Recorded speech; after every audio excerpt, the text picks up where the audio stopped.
자, 누가복음 19장 28절부터 40절까지 말씀 함께 읽습니다. 시작.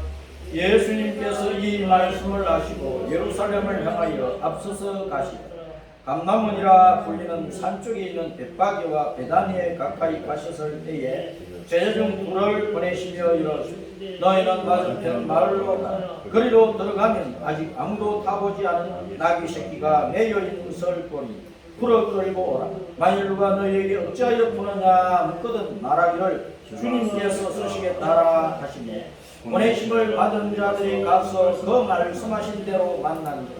나귀 새끼를 풀 때에 그 인자들이 이르되 어찌하여 나귀 새끼를 푸느냐 대답하되 주님께서 쓰시겠다 하고 그것을 예수께로 끌고 와서 자기들의 겉옷을 나귀 새끼 위에 걸쳐 놓고 예수님을 태우니 가실 때에 그들이 자기의 겉옷을 길에 펴더라.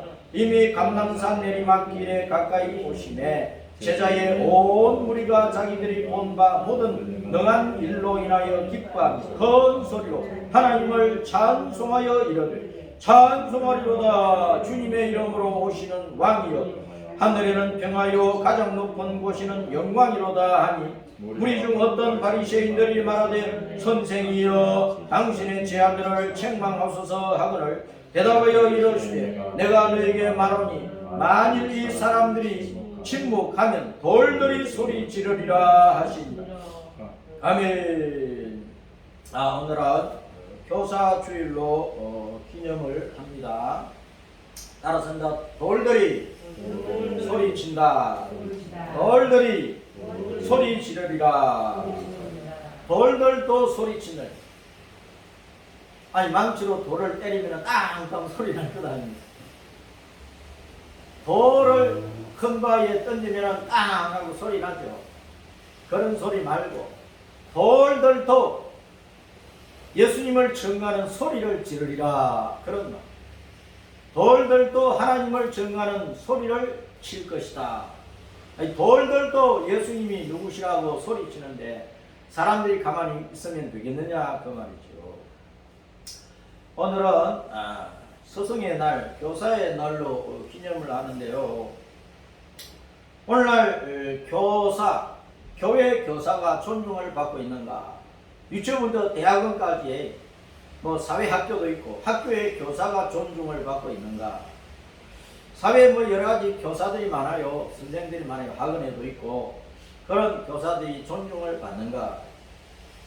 교회 교사는 왜 존중을 받아야 됩니까? 진리를 전해야 돼요. 진리를 가르치는 자니까. 예수님이 누구신지 가르치는 자니까 마땅히 존중을 받아야 되는데 그 진리를 잘 가르치고 있느냐?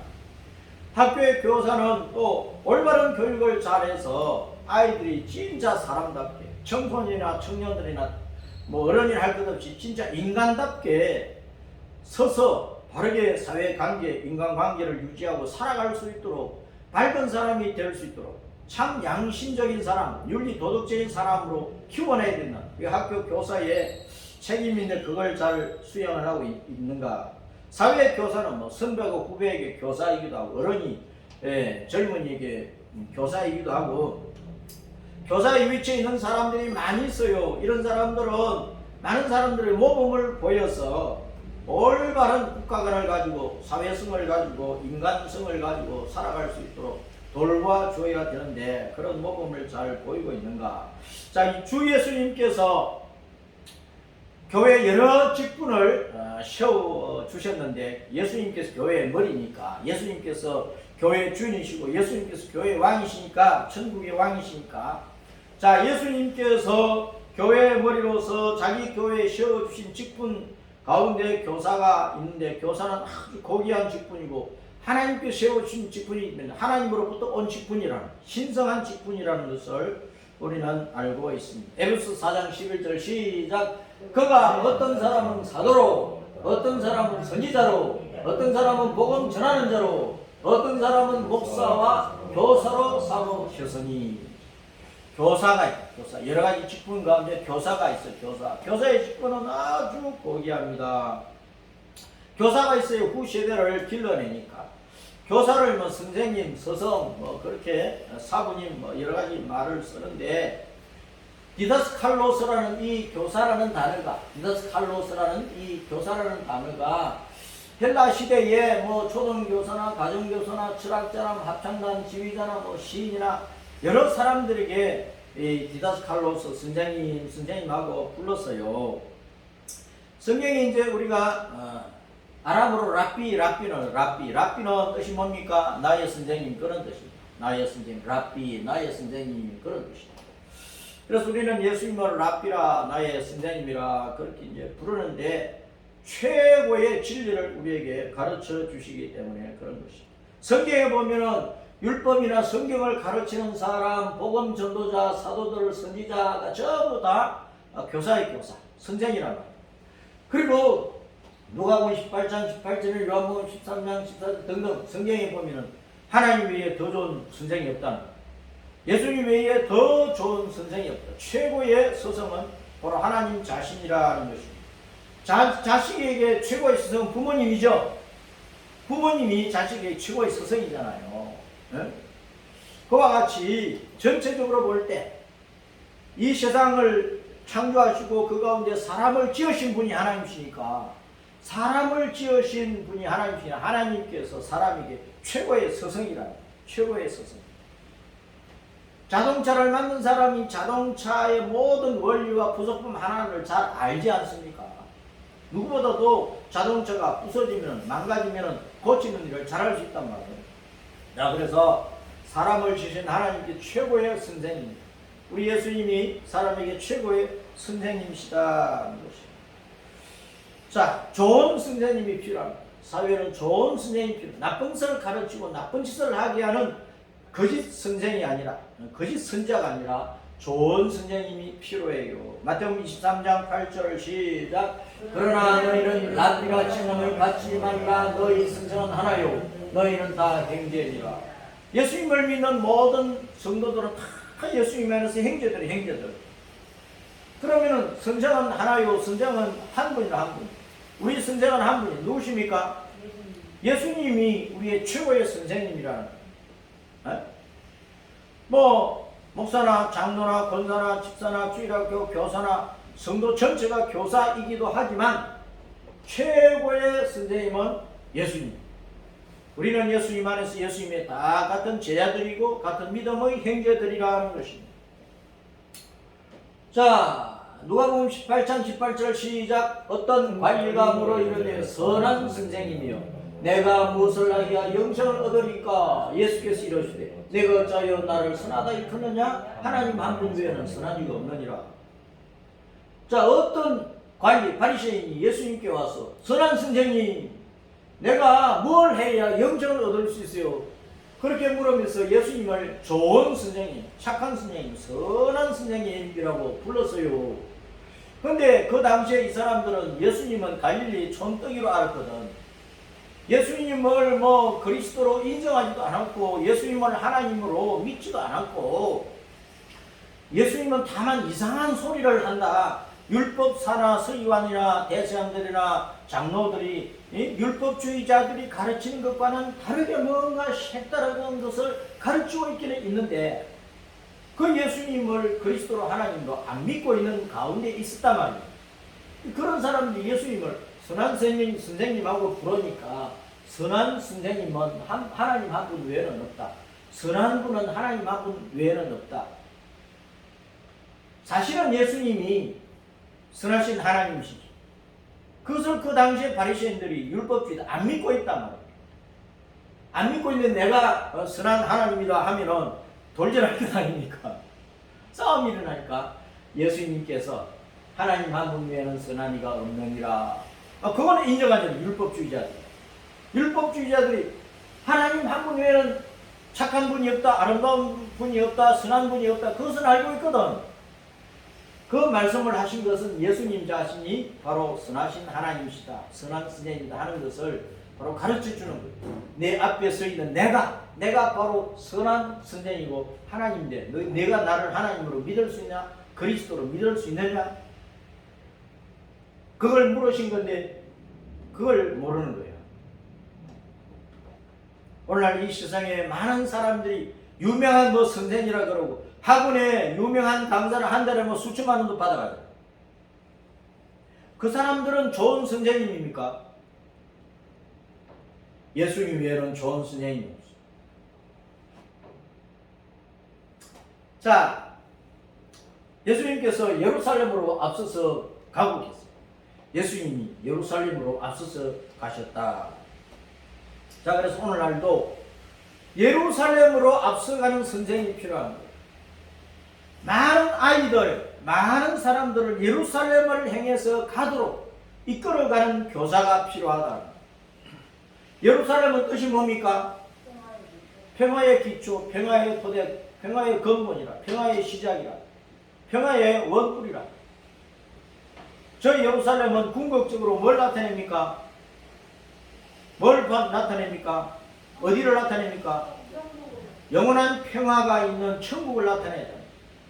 그러니까 예수님께서 예루살렘으로 앞서서 가셨다고 하는 것은 영원한 천국으로 이끌어가는 선생이 이 땅에는 많이 필요한 거예요. 그런 교사가 필요하다 그 말입니다. 예수님께서 예루살렘으로 앞서서 올라가신 것은 예수님 자신이 만왕의 왕으로서 지금 자신의 왕궁으로 들어가고 계시잖아요. 예루살렘은 예수님 자신의 왕궁이라고. 그런데 인간 왕들이 차지하고 있으면서 예수님을 전하는 선지자들을 핍박을 한 거예요. 예수님께서 예루살렘을 앞서서 가시는 거예요. 저 예루살렘은 하늘에 있는 새 예루살렘, 영원한 천국의 왕궁이에요. 오늘날 교회 학교의 주일학교의 교사들은 많은 아이들을 예수님 믿게 하고 하나님의 자녀로 거듭나게 해서 바로 저 예루살렘, 만왕의 왕이 계시는 저 영원한 왕궁, 저 영원한 궁전, 천국을 향해서 갈 수 있도록 이끌어주는 그런 교사가 필요하다. 눈 뜨세요. 이 땅의 예루살렘은 천국이니까, 천국을 가리키니까 모든 교회 교사는 목회자나 선교자나 전도자나 교사나 장로나 일반 신자나 다 따지고 보면 선생이라 선생. 복음을 가르쳐야 되니까, 복음을 전해야 되니까 예배당 안에서만 예수님을 가르치는 것이 아니라 가정에 가면은 자녀들이 예수님 가르쳐야 되고, 직장에 가면 직장 동료들이 예수님 가르쳐야 되고, 사회 어디를 가든지 예수님을 얘기를 해야 돼. 예수님을 가르쳐야 된단 말이에요. 예수님을 증거해야 된단 말이에요. 그런 위치에서 모든 예수님을 믿는 신자가 다 제자야, 제자. 다 선생이라 선생. 예수님의 제자는 예수님을 전해서 알려주는 일을 해야 되기 때문에 예수님의 제자는 곧 선생의 자리에 있다 그 말입니다. 그 선생은 모든 사람들을 어디로 이끌어 가야 돼요?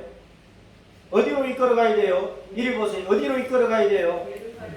예루살렘으로 이끌어 가야 된다. 예루살렘으로 집중하시고 집중. 예루살렘은 곧 천국을 의미하니까 예수님 믿어서 천국에 들어가는 믿음의 자녀들로 만들어내는 작업을 하는 것이 영적인 교사예요. 주일학교 교사. 모든 성도들이라 그 일을 하는 많은 노력이 필요하고 많은 수고가 필요하고 많은 은공이 필요한데 주일학교 교사, 교회 교사를 우리는 귀하게 여기고 마땅히 존중해야 된다. 자, 그런데 예수님께서 이 감람은, 자, 감람은이라 불리는 산 쪽에 있는 벳바기와 베다니에 가까이 갔을 때에 감람산 아래에 벳바기나 베단이라고 하는 이 마을들이 있는데요. 그 감람나무가 많이 우거져 있는 그 산, 그 감람나무를 가지고 그 열매를 가지고 감람류 기름을 짜내는데 그 감람나무는 수명이 아주 길어요. 2000년 이상 사는 감람나무가 많이 있다고 해요. 그리고 가지가 사방으로 무성하게 퍼져서 그 가지가지마다 감람 열매를 풍성히 맺는 거예요. 그 감람 열매를 짜가지고 기름돌로 짜서 감람류 기름을 짜내는 그 기름을 가지고 음식을 만들 때 양념으로 치고 또 등잔불을 밝히고 또 몸에 향유도 되고 화장품을 만드는 데 쓰고 방부제 역할을 한단 말이에요. 썩는 것을 방지하는 역할을 합니다. 자, 그래서 교회학교 교사는 아이들이 영적으로 먹이는 자예요.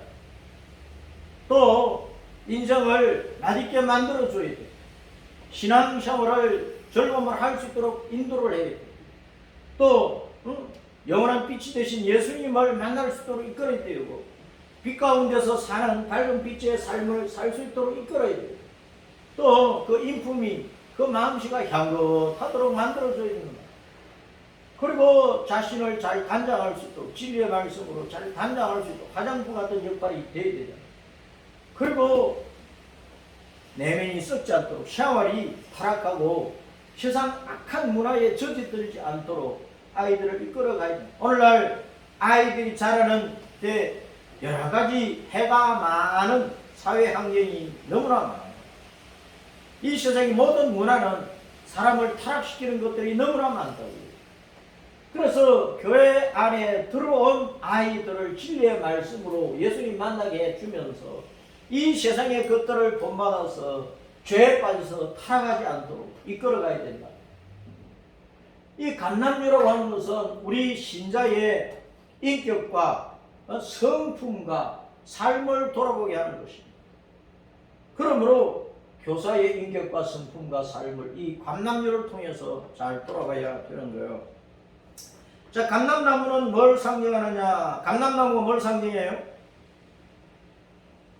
자, 무성하고 풍성한 감람나무는 하나님의 복을 누리는 이스라엘 나라, 이스라엘 민족을 상징하는 거예요. 영적으로 이스라엘은 누굽니까? 예수님을 믿는 사람이 다 이스라엘이죠. 이스라엘이 이긴 자지.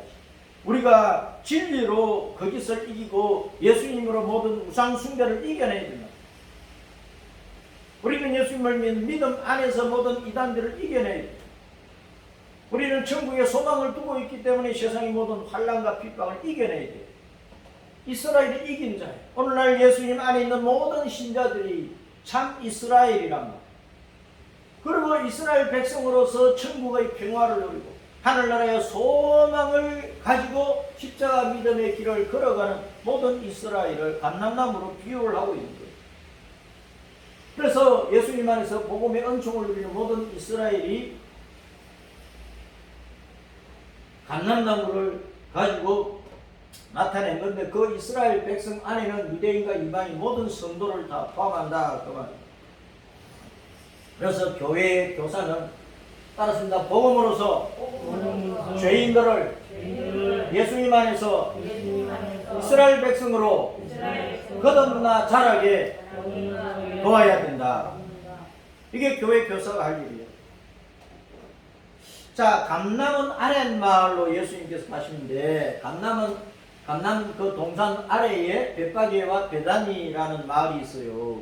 그 벳바게는 어린 무화과의 집이라는 그런 뜻이고, 어린 무화과나무의 집. 그 베다니는 가난한 고통받는 자들이 베다니. 고통의 집이라는 뜻이야. 고통의 집. 이 지구촌 전체가 고통의 집이잖아요. 아니, 미국 가도 고통의 문제가 해결됩니까? 거기는 총을 빵빵 쏴서 난리. 응? 이스라엘과 지금 팔레스타인 지금 계속 싸움을 전쟁, 큰 전쟁이 날 조짐을 보이고 있어. 세계를 어디를 가나 잘 살아도 고통이, 가난한 나라들도 고통이. 저 브라질 원시림, 아마존강 유역에 그 원시림 속에서 살아가고 있는 원시 부족들, 그 사람들에게는 고통이 없겠어요. 북극에 살던 남극에 살던 뭐 열대지방에 살던 온대지방에 살던 뭐 5대 6대주 이 땅에 사는 동안에는 고통이 많아요. 인생들이 당하는 고통, 질병의 고통, 가난의 고통, 돈이 없어 고통, 일자리 없어 고통, 인간관계 갈등으로 고통, 온갖 고통이 많은 거야. 이 마을들은 감람산 동쪽 경삼에 있는데, 자, 무화과도 이스라엘을 상징합니다. 무화과, 감람나무나 무화과나 포도나무나 다 이스라엘을 상징하잖아요. 예수님을 믿는 신자들을 상징하잖아요. 자, 그래서 이 땅의 모든 사람들이 베다니에 사는 거예요. 고통이 집에서 살고 있고, 영적인 가난뱅이로 살아가는 거예요. 영적인 가난뱅이. 수십조 가지고 있으면 뭐예요? 예수님이 없으면 자기 속에 예수님이 없으면 깡통이에요. 깡통. 빈 깡통. 돈만 많으면 뭐예요? 그렇게 살다가 죽으면 천국에 못 가니까 빈 깡통 인생이지. 아무리 머리에 지식이 많고 가진 돈이 엄청나게 많고 권세가 높아서 막 권세 칼을 휘두르고 살아도 내가 뭐 신산에 승려에 하고 흔들고 살아도 예수님이 없고 천국에 소망이 없고 자기 속에 진리가 없고 영생이 없으면 영적으로 가난뱅이야. 그것이 배단이라고. 배단이에요. 그래서 주일학교 교사는 이런 배박에 배단위에 사는 인생들을 영적인 가난에서 건져내고 이 세상의 고통에서 건져내어서 진짜 하나님이 원하시는 하나님의 자녀 천국 백성으로 만들어서 하나님께 영광 돌려드릴 수 있는 믿음의 신자로 키우는 일에 헌신하는 게 영적인 교사예요. 그게 우리 성도들이 해야 될 일들이고 주일학교 교사가 해야 될 일들이란 말이에요. 자, 따라서 교회 교사는 배단위 사람들이 가난한 신념으로 복음을 사모하고 예수님을 믿게 해서 영생복락 평강에 부유한 나라로 또 천국으로 인도하는 일을 한다. 이게 교회가 교사예요. 자, 어린 나귀 새끼를 타시고 가시죠. 그렇죠? 어린 나귀 새끼를 타시고 이제 예루살렘으로 들어가시는데 예수님이 아무도 타보지 않은 어린 나귀 새끼를 타시고 예루살렘 평화의 터전으로 지금 들어가시는 거예요. 율법에 의하면 나귀는 깨끗한 동물입니까? 더러운 동물입니까? 더러운 동물이야. 부정한 동물이란 말이야. 나귀는 부정한 동물인데 예수님께서 그 부정한 동물을 타셨어. 모든 죄인들을 위해서 예루살렘으로 들어가십니다. 모든 더러운 죄인들의 죄를 대신 짊으시고 죄인들로서는 들어갈 수 없는 그 예루살렘의 천국으로 예수님께서 더러운 죄인들을 데리고 들어가십니다. 그런데 어미가 아니고 새끼. 어린 나귀는 아무도 타보지 않았어요. 그러니까 순수한 거예요. 짐승은 한 1년 지나면 발정을 하거든요. 발정기 이전에 순수한 나귀 새끼를 삭힙니다. 소새끼든 염소새끼든 개새끼든 1년 지나면 발정을 한다니까. 암수를 서로 찾는단 말이에요. 그럼 1년 미만은 그 순수한 거예요. 그래서 부정한 동물인 또 새끼, 순수한 나귀 새끼를 타셨다. 그 말은 예수님께서 더러운 죄인들을 깨끗하게 하셔서 예루살렘 천국으로 이끌어 들이시는 분이시다. 그런 말입니다. 예수님이 걸어가신 예수님이 부정한 동물을 타고 또 그 부정한 동물을 타고 예루살렘으로 가시니까 주가 쓰시겠다. 주님께서 쓰시겠다. 주님께서 그 나귀 새끼를 타시고 쓰시는 거예요. 부정한 것을 타시고 쓰시는 거예요. 걸어가신 예수님이 부정한 것을 깨끗하게 해서 그것을 타고 예루살렘으로 들어가셨어요. 우리 더러운 죄인들을 예수님께서 깨끗하게 하셔서 우리를 데리고 천국으로 들어가시는 그 모습을 나귀 새끼를 타시고 예루살렘으로 들어가는 것으로 보여주고 계시는 것입니다. 그러므로 교회학교 교사는 무슨 일을 해야 됩니까? 교회에 나오는 아이들 다 부정한 나귀 새끼와 같은 거예요. 그 아이들을 신경 쓴 예수님을 심어서 복음을 심어서 진리를 심어서 예수님을 구주로 믿음으로 자기 죄를 회개하고 예수님 구주로 믿음으로 예수님의 십자가 보혈로 깨끗함을 입어서 예수님을 모시고 예수님을 주님으로 믿어 예수님을 모시고 주가 쓰시겠다라 그랬으니까 비로소 예수님을 주님으로 인정하고 예수님을 모시고 함께 천국에 들어갈 수 있는 천국 백성으로 만들어내는 것이 주일학교 교사의 사명이다. 마태복음 21장 5절 시작. 시온 딸에게 이르기를 내 왕이 내게 임하나니 그는 겸손하여 나귀 곧 멍에 매는 짐승의 새끼를 탔도다 하라 하였느니라. 스가랴 9장 9절을 인용해서 예수님께서 말씀을 하시고 계십니다. 겸손하여서 나귀 새끼를 타셨다. 겸손하여서 나귀 새끼를 타셨다. 겸손하다는 것은 자기 지위를 낮추는 거예요. 눈높이를 낮추는 거예요. 예수님은 만왕의 왕이셔. 창조주예요. 그런데 자기를 낮추어서 사람의 모습으로 이 땅에 오셨어. 사람 가운데 종의 모습으로 이 땅에 오셨어. 그래 십자가를 지시고 우리 죄인들의 종이 되어가지고 우리 죄를 다 짊어지고 우리 대신 죽으셨어. 그러므로 부정한 동물이 나귀 새끼를 타셨다. 그 말은 예수님께서 우리의 죄를 짊어지시고 우리 죄인들을 정결하게 하는 일을 해서 깨끗하게 하는 일을 해서 우리를 데리고 천국으로 들어가시는 그 모습을 보여주고 계시는 거예요. 그것을 겸손이라고 표현을 한 거란 말이에요.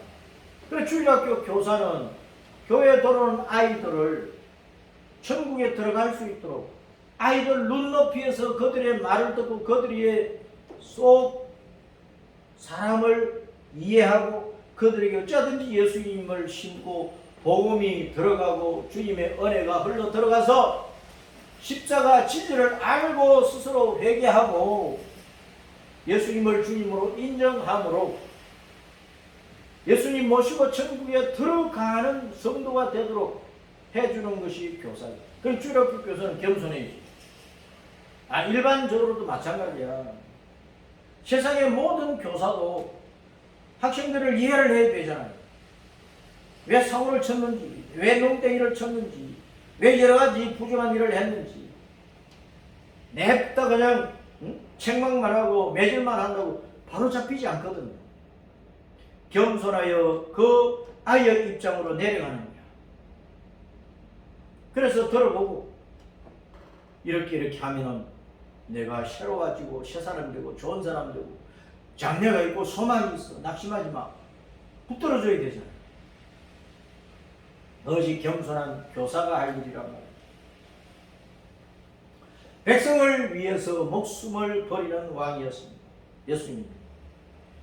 자, 백마를 타시고 오셔야 될 왕이신 예수님께서 부정한 나귀 새끼를 타시는 부정한 동물, 죄악의 멍에를 메고 사망의 고통에 빠진 죄인들을 구원하여 살려내시려고 그 구원의 사역을 마치면 또 이제 백마 타고 영광의 왕으로 오실 건데 그 일을 이루시기 전까지는 백마를 타셔야 될 왕이지만 나귀 새끼를 타시고 예루살렘으로 가서 율법의 제사장들, 백성의 장로들 율법주의 잡혀가지고 율법의 신문을 당하고 정죄를 받고 심판을 받고 십자가에 죽으신 거예요.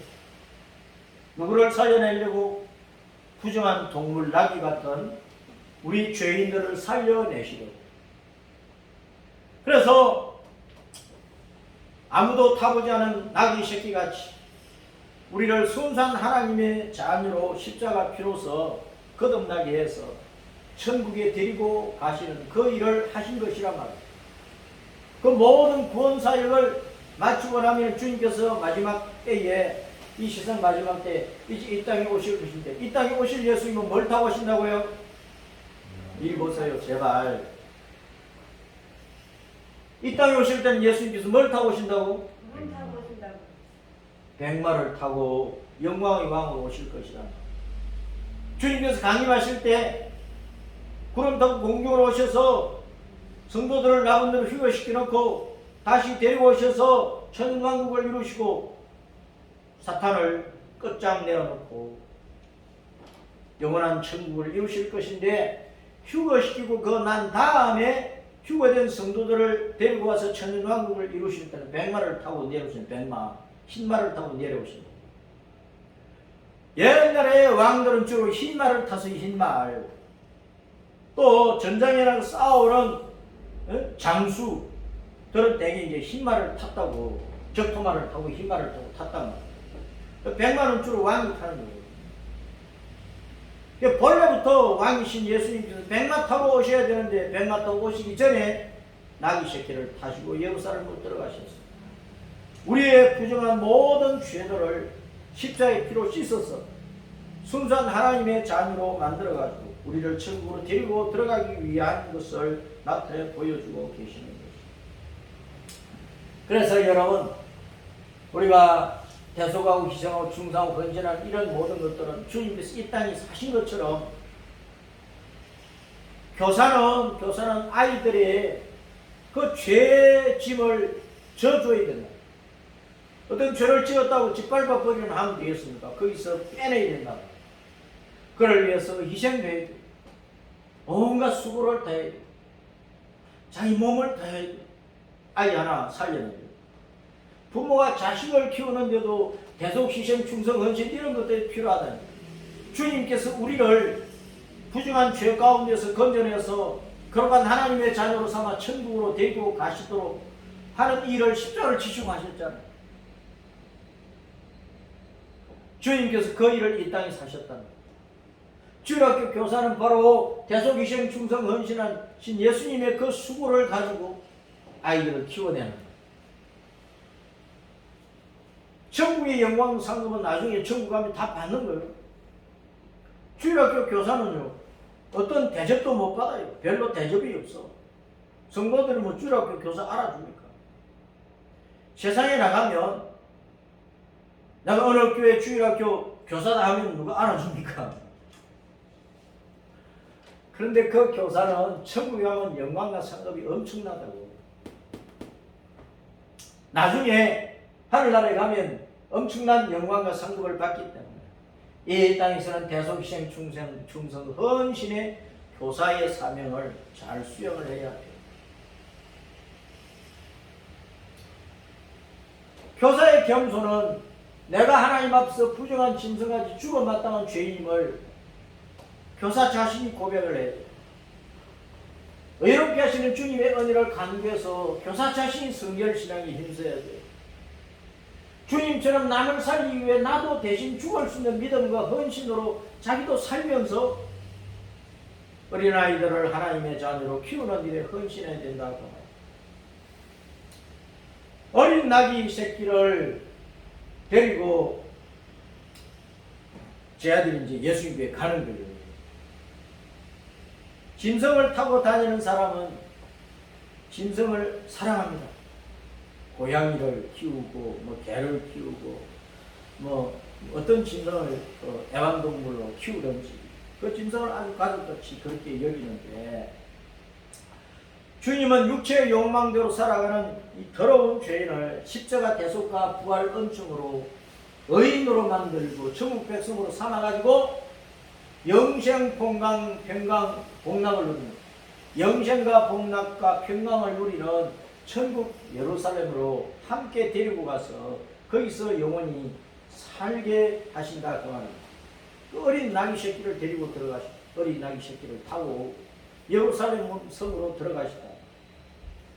그런 뜻이, 영적인 뜻이 그런 것이에요. 우리가 영적으로는 다 부정한 동물, 더러운 죄인들이란 말입니다. 예수님께 어린 나귀 새끼를 타고 예루살렘 성으로 들어가셨어요. 십자가 대속의 은총으로 그 더러움을 씻어서 정결하게 해가지고 하나님의 자녀로 신분을 변화시켜서 예수님께서 거듭난 천국의 백성으로 만들어서 그를 데리고 천국으로 데리고 들어가시는 거예요. 천국에는, 예루살렘에는 더러운 자가 들어갈 수 없잖아요. 천국에 더러운 자가 들어갈 수 없잖아요.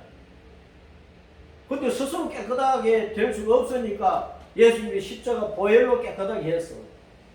성결한 하나님의 자녀로 만들어서 천국으로 데리고 가시는. 그래서 교사의 책임은 뭐냐? 따라서 합니다. 동물적인 죄악의 본성에 따라 더러운 육체의 욕망대로 살아가는 죄인들을 이끌어서 성결하게 하여 천국에 데리고 들어가시는, 이게 중요합니다. 우리 주 예수님을 만나게 해줘요. 교회 학교 교사는 뭐 성경도 가르치고 뭐 이것저것 많이 가르치면서 아이들이 1년 동안 교회 나오고 2년 동안 교회 나오고 했는데 예수님을 만나지 못했다. 그러면 헛가르칩니다. 아이나 어른이나 할 것 없이 누가 전도해서 교회에 나왔어요. 그 수년 동안 교회에 나오도 예수님 만나지 못하고 앵치자 하고 이제 교회 떠나가는 사람들이 왔지. 목사의 책임이고 장로의 책임이고 권사의 책임이고 집사의 책임이고 구역장 검사의 책임이고 주일학교 교사의 책임이야. 내가 전도해서 누구를 교회에 인도를 했으면 반드시 예수님 만나도록 해줘야 되는데 예수님을 만나도록 예수님을 주님으로 알고 믿도록 자기가 예수님 앞에 회개하고 자기가 죄인을 알고 회개하고 예수님을 구주로 믿도록 예수님 만나도록 해줘야 돼. 그게 교사가 할 일이란 말이에요. 주님께서 쓰시겠다고 말하라. 주님께서 쓰시겠다고 말하라. 교회 학교 교사들은 자기 스스로가 주님께서 나를 정말 쓰실 수 있는 사람인가? 주님께서 나를 쓰시고 계신가? 하면서 늘 생각을 해요. 본성이 부정한 동물 낙이지만 주님의 은혜로 깨끗하게 거듭난 낙이 새끼 같은가? 지금도 주 예수님께서 이런 성도들을 쓰시겠다고 하십니다. 쓰시겠다고 하십니다. 일평생 주님을 모시고 충성하다가 함께 예루살렘에 들어가자고 하신단 말이에요. 주님께서. 우리는 주님께서 내가 너를 쓰고자 한다. 그러면 아이고 주님 고맙습니다. 그래요.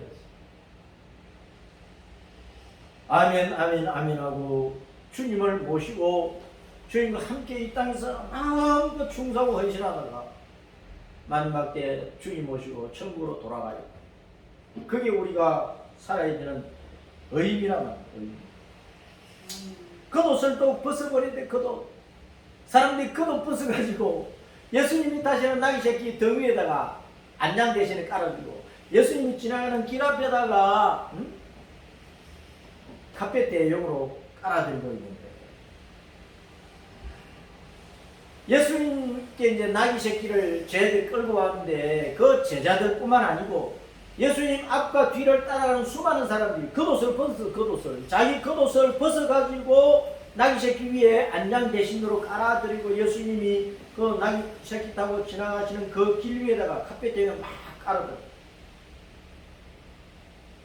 대통령이 외국에 국빈으로 가면 비행기에서 딱 내려서 승용차를 타기까지 빨간 카펫을 깔아주죠. 그렇죠? 그 카펫을 걸어서 간단 말이에요. 겉옷을 벗어가지고 안장과 카펫 대용으로 드렸는데 겉옷은 뭐냐? 성경에 겉옷은 다 더러운 옷과 같다 그랬어요.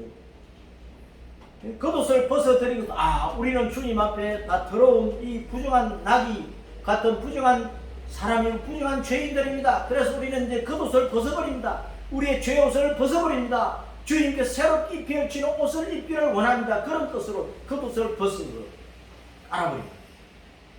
예수님이 십자가 보혈과 은총으로 우리를 새롭게 새 옷을 입혀주시는 분이기 때문에 그것을 나타낸다 말이에요. 겉옷은 모든 사람은 하나님 앞에서 불의한 죄인이다 그런 뜻입니다. 그 더러움을 벗어버리고 주님의 의를 입어야 된다. 주님께서 옳다고 하시는 그 의로운 새로운 옷을 입어야 된다. 그걸 보여주고 있는 거예요. 여러분이 나는 더러운 겉옷을 입지 않았는데요. 영적으로 보면 예수님 구주로 믿은 사람은 더러운 겉옷 벗어버린 사람이야 이미. 예수님께서 입혀주신 법적으로 새 옷을 입었지. 그러나 목욕한 사람도 아침 저녁으로 세수하고 손발 씻듯이 우리는 늘 죄를 자백을 해요. 우리의 겉옷은 세상의 죄로 내 육신의 욕망 가운데서 일어나는 여러 가지 더러운 마음과 생각과 더러운 죄들로 더럽혀지는 거예요. 그러니까 늘 씻어야 된단 말입니다. 그것이 자백하는 것이에요. 이사야 64장 6절 시작. 무릇 우리는 다 부정한 자 같았으며 우리의 의는 다 더러운 옷 같으며 우리는 다 잎사귀같이 시들므로 우리의 죄악이 바람같이 우리를 몰아가나이다. 우리는 다 부정한 자 같아서 우리의 의는 다 더러운 옷 같으며 우리의 겉옷은 다 더럽다니까요. 우리의 겉옷은 더럽다고요. 우리는 더러운 죄인이라고. 부정한 자, 부정한 동물 같은, 부정한 나귀 같은 그런 존재들이요. 샤옷을 입어야 돼. 이사야 61장 10절 시작. 내가 여호와로 말미암아 크게 기뻐하며 내 영혼이 나의 하나님으로 말미암아 즐거워하리니 이는 그가 구원의 옷을 내게 입히시며 공의의 겉옷을 내게 더하시니 신랑이 사물을 씁니다. 신부가 자기 보석으로 단장함 같게 하셨습니다. 신랑 신부가 예식장에 들어갈 때 일생 가운데 가장 깨끗하고 좋은 옷을 입잖아요. 일생 동안에 가장 깨끗한 옷을. 예수님께서 우리의 옷이 다 더러운 겉옷이니까 온갖 더러운 죄가 가득 차 있으니까 그 더러운 죄 결과는 영원한 사망과 지옥이니까 거기서 우리를 건져내시려고 예수님 십자가 피로써 우리를 씻어서 우리에게 구원의 옷을 입혀주셨어. 공의의 겉옷을 새롭게 입혀주셨다. 하나님께서 보실 때 나는 너를 구원했고 너는 내 사랑하는 자녀라고 인정을 해주시는 그런 믿음의 새로운 옷을 입게 되었다 그 말입니다. 겉옷을 벗어버렸다고 하는 것은 죄의 옷을 벗어버리는 거예요. 예수님께서 새롭게 입혀주시는 새 믿음의 옷을 입는 것입니다. 그래서 사도 바울을 통해서 주님께서 옛사람의 더러운 죄의 옷을 벗어버리고 새사람의 의로운 옷을 입으라고 말씀을 하십니다. 에베소 4장 20절부터 24절까지 말씀 시작. 오직 너희는 그리스도를 이같이 배우지 아니하였느니라. 진리가 예수 안에 있는 것 같이 너희가 참으로 그에게서 듣고 또한 그에게서 가르침을 받았을진데 너희는 유혹의 욕심을 따라 썩어져가는 구습을 따르는 옛사람을 벗어버리고 오직 너희의 심령이 새롭게 되어 하나님을 따라 의와 진리의 거룩함으로 지으심을 받은 새사람을 입어라. 겉옷을 벗어버리고 새 옷을 입는 것은 죄의 사람을 회개하고 예수님 안에서 새사람으로 거듭나는 그 원리를 설명을 하고 있는 것이다 그 말입니다. 그럼 새 옷을 입었으면 어떻게 해야 돼요? 평화의 왕 영접하고 예루살렘으로 같이 들어가야지. 평화의 왕을 영접하는데 겉옷을 벗어버리고 새 옷을 입고 평화의 왕을 영접을 하는데 뭐라고 불렀습니까? 따라서는 호산나! 호산나! 호산나가 무슨 뜻이에요? 여호와여 이제 구원하소서. 여호와여 우리를 구원해 주소서. 그럼 여호와여 우리를 구원해 주세요. 호산나 그랬단 말이에요. 다윗의 자손이여 다윗 왕 같은 왕으로 오시는 예수님이여 그런 말이에요. 다윗의 자손이요 다윗 같은 왕으로 오시는 예수님 그런 뜻입니다. 찬송하리로다. 참된 왕을 보내신 여호와 하나님 앞에 이제 영광을 돌려드리고 찬양을 돌려드리고 주님의 이름으로 오시는 이여. 주님의 이름이 뭡니까? 여호와 예수로. 여호와 예수. 대통령 누구로 받으시오. 여호와 예수. 예수님이 주님의 이름이에요. 여호와는 주라는 뜻이니까.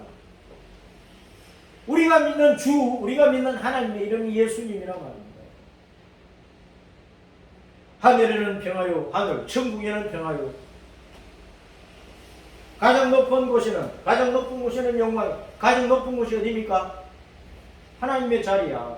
하나님이 가장 높으신 분이야. 하나님의 보좌가 하나님께서 계시는 곳이 가장 높은 곳이야. 하나님이 계시는 곳. 가장 높은 곳에는 영광이로다. 하나님께 영광을 돌립니다. 그런 말이에요. 율법 교사 바리새인들아 주님께 정신 차리라고 하시는 거예요. 지금 율법 교사들이 바리새인들이 주님께 반말을 했어요. 선생 당신의 제자들을 책망하시오.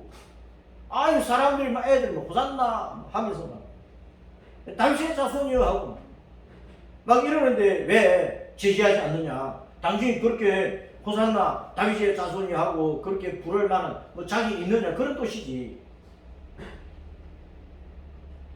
예수님을 왕으로 환영하는 찬송하는 소리가 싫다는 거야. 그러니까 예수님께서 가르칠 때 이 사람들이 침묵합니다. 지금 이렇게 호산나 다윗의 자손이여 막 이렇게 예수님을 환영하는 사람들이 침묵을 하면 돌들도 소리 지르거든. 돌들도 그렇게 소리 지르거든. 돌들도 그렇게 소리 지르거든. 너희들이 복음을 거부하고 예수님을 나를 메시아로 믿지 않으면 이방인들이 너희들이 돌같이 취급하는 이방인들이 너희들이 하찮은 돌처럼 취급하는 온 세상의 이방인들이 예수님 나는 예수님을 믿습니다. 예수님 호산나 나를 구원했어요. 다윗의 자손으로 지는 만왕의 왕 만주의 주 나의 구원의 주 예수님 내가 예수님을 나의 주님으로 믿습니다. 이렇게 소리칠 거다 그 말입니다. 그래서 예수님을 왕으로 영접하지 않는 사람은 다 거짓 교사야. 아무리 율법을 잘 알고 구약 창세부터 신명기까지 오경을 줄줄줄 외우고 메시아를 고대한다 하면서 예수님을 안 믿는 거야. 딱 거짓 교사야. 오늘날도 성경을 줄줄줄 외우는 사람 많아. 뭐 어떻게 하든지 간에 예수님을 왕으로 인정하지 않으면 다 거짓 교사란 말이야. 거짓 신자란 말이야. 이단자들이 예수님을 왕으로 인정하면 지가 왕이야. 지가 하나님이야. 지가 메시아야. 지가 보혜사야. 지가 이긴 자야. 헛소리하고 있거든요. 그들이 다 거짓 교사란 말이야. 그래서 돌들이 크게 외쳐야 돼. 돌들이 소리 질러야 된단 말이야. 돌들이 소리 칠 것이다. 호이 리도이 크락수신이라고 했는데 이 돌은 리도스라는 단어를 썼어요. 이 리도스는 일반적인 돌이에요. 일반적인 돌. 일반적인 돌 가운데 페트로스 깨어진 돌 조각이 있고 페트라 반석입니다. 반석은 예수님입니다. 페트라는 깨어진 돌들입니다. 베드로 같은 죄인들이란 말이에요. 돌들이 소리 지르리라. 유대인들이 하찮게 여기는 돌 같은 이방인들이 소리친다는 예수님 믿고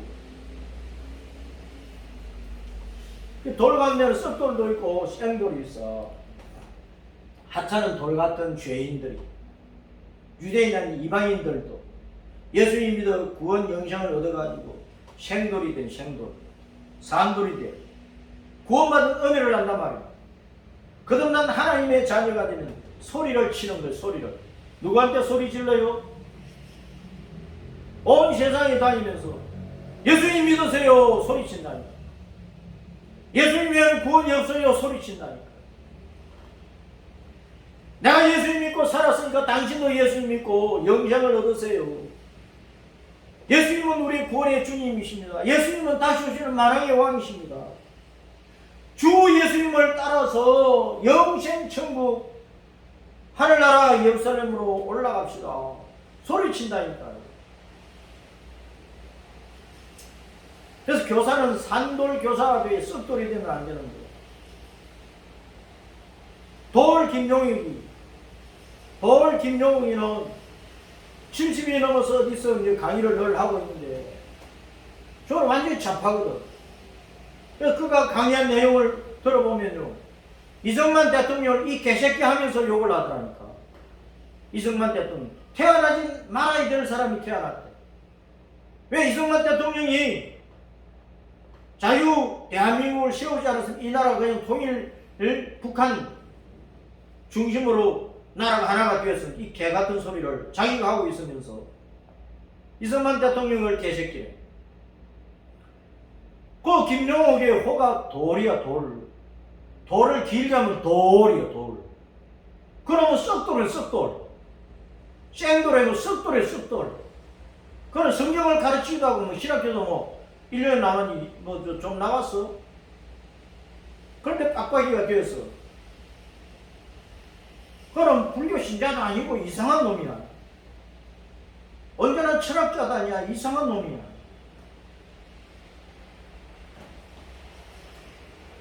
그 썩돌이면 썩돌. 예수님을 안 믿으니까 성경을 가르쳐도 예수님 안 믿어요. 예수님을 왕으로 인정을 안 해. 자신의 구주로 인정을 안 한다니까. 기독교 종교를 알고 성경을 수십 번 수백 번 읽고 헬라어 히브리를 알고 가르치고 해도 자기 속에 예수님을 영접 안 하면 그건 썩돌이지 산돌이 아니면 생명의 돌이 아니란 말이야. 베드로전서 2장 4절 5절 시작. 사람에게는 버림바가 되었으나 하나님께는 택하심을 입은 보배로운 산돌이신 예수님께나 너희도 산돌같이 신령한 집으로 세우지 예수 그리스도로 말미암아 하나님이 기쁘게 받으실 신령한 제사를 드릴 거룩한 제사장이 될지니라. 예수님을 구주로 믿어야 생명의 돌, 드디어 반석이신 예수님과 연합한 자가 된단 말이에요. 예수님을 자신의 구주로 영접하지 않으면 그저 떨어져 나간 돌이야. 페트로스야. 하찮은 돌멩이야. 썩돌이 썩돌. 그래서 가장 귀한 교사는 누구냐? 사도행전 13장에 보면 안디옥 교회에 선지자들과 교사들이 있었어요. 바나바와 니게르라는 시몬과 구레네 사람 루기오와 분봉왕 그 헤롯의 젖동생 마나임과 및 바울이 된 사울. 디모데전서 2장 7절 시작. 이를 위하여 내가 전파하는 자와 사도로 시험을 입은 것은 참말이요 거짓말이 아니라 믿음과 진리 안에서 내가 이방인의 스승이 되었노라. 모든 성도는요 안 믿는 사람들에게 스승이라고 써서 왜 진리를 가르치니까 예수님 믿으라고 가르치니까. 디모데전서 1장 11절에 시작. 내가 이 복음을 위하여 선포자와 사도와 교사로 시험을 입었노라. 모든 예수님을 믿는 신자들이 예수님을 자신의 구주로 믿고 구원받은 확신이 있으면 안 믿는 사람들이 예수님을 전해야 되잖아요. 소리치는 돌이잖아요. 소리를 질러야 되는 생돌이잖아요. 그럼 주일학교 교사는 썩돌이였고 부정한 동물 같은 더러운 죄인이었고 그런 아이들이나 청년들이나 어른이나 노인 할 것 없이 교회에 왔으면 그 심령 속에 예수님이 들어가고 복음이 들어가고 생명의 은혜가 들어가서 깨끗한 새 옷을 입은 신자가 되고 하나님의 자녀로 거듭나 예수님의 생명을 받은 생돌이 되고 그래서 천국에 같이 들어갈 수 있도록 이끌어주는 역할을 하는 것이 교사의 교사. 사도 바울이 나는 이방인의 선생이다 했단 말이에요. 오늘날 모든 교회가 모든 성도가 예수님을 아직 모르고 믿지 않는 사람들에게 선생이다 선생. 자 그래서 우리가 우리의 책임을 다하지 못하면 주님께서 책망하신다. 마지막 때 모든 사람들이 주님의 심판대 앞에 서야 돼요. 그때 우리는 어떻게 해야 될 거냐, 어떤 모습으로 서야 될 거냐 말입니다. 야고보서 3장 1절 시작. 내 형제들아 너희는 선생된 우리가 더 큰 심판을 받을 줄 알고 선생이 많이 되지 말아라. 목사 되는 거 좋아하지 말아라. 장로 되는 거 좋아하지 말아라. 내가 성경 많이 읽고 많이 외우고만 성경 교사라 자랑하지 말라는 조심스럽게 하라 그 말이야. 목사의 직분을 조심스럽게 수행하고 장로의 직분을 조심스럽게 수행하고 성경을 많이 알면은 알수록 다른 사람이 예수님을 진실하게 전도해 주라 그 말입니다. 그걸 하지 않고 있으면 주님 앞에서 심판받는다니까.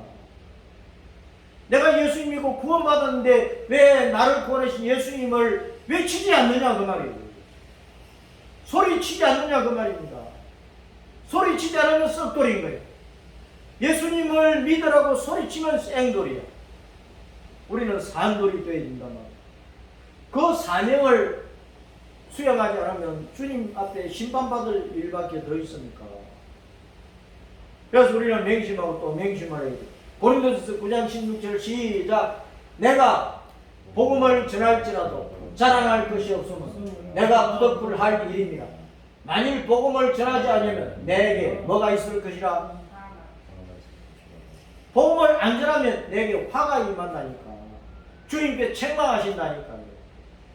예수님 믿는 사람이 복음 안 전하면 지옥 간다 그 말이 아니고 천국 가서 무슨 상급을 받겠느냐 그 말입니다. 이 돌들이 소리칠 것이다 그 말은 이방인들도 예수님을 믿고 복음을 받아들여서 땅끝까지 복음 전해야 된다고 선교사 돼가지고 막 자기랑 선교사로도 나가서 또 지역에서 직장에서 나가서 막 예수님 믿으라고 소리치는데 이미 예수님 믿은 지가 수십 년 된 성도들이 나가서 전도하지 않으면 교사의 책임을 감당하지 못하는 거예요. 하늘나라에서 무슨 상급을 받겠느냐 그 말입니다. 예수님 믿고 구원받고 천국 그것으로 끝나는 게 아니고 천국 여행에는 상급이 있어 상급. 그래서 마태복음 5장, 6장, 7장 산상수훈을 주님께 시작하시면서 복에 대해서 말씀하시는데 분명히 9가지 복인데 8복이라고 하는 거예요. 그거는 틀린 말이란 말입니다. 9복이지. 9가지 복이거든. 천국 다음에 상급을 말씀을 하지 상급이 9번째 복이란 말이에요. 돌들도 소리칠 것입니다.